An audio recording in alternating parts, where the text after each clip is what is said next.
Hello, this is Preeti Thomas, one of the program managers.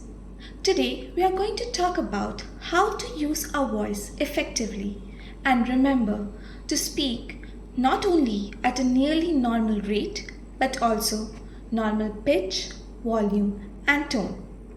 Before we move on to that, let us understand the current scenario. This program was designed to ensure that the students speak English confidently, fluently, and regularly. However, in the current case, students are shouting and singing. Teachers too sometimes unconsciously shout and sing to make sure that the students are speaking collectively and at the same time. This contradicts our motive. To ensure that this does not continue, we want you to follow the 3 tips. First, do not shout over them. If they suddenly start to speak at a very loud voice, or they do not speak at the same time, or they speak before you signal, stop immediately and inform them that you will not continue unless they calm down and that they are shouting at you.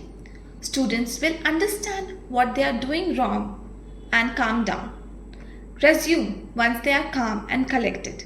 Tip 2.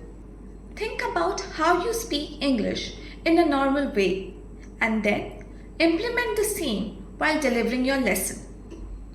For example, you say, "This man is wearing a hat." You do not say, "This man is wearing a hat," or "This man is wearing a hat." Remember, we are teaching fluency and we want our students to speak English in a natural way. Tip 3.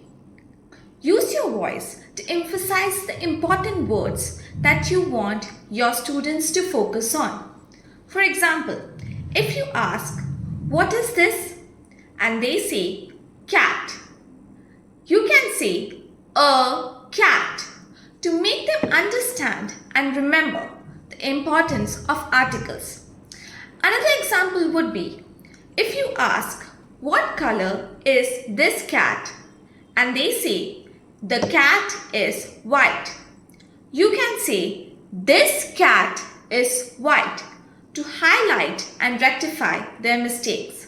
So remember, don't speak over the children. Speak English in a natural way at a sensible volume. Third, put emphasis on the keywords you want the students to remember. These 3 tips will help you manage the classroom better and make students more confident and fluent English speakers. Thank you so much. I wish you all the best.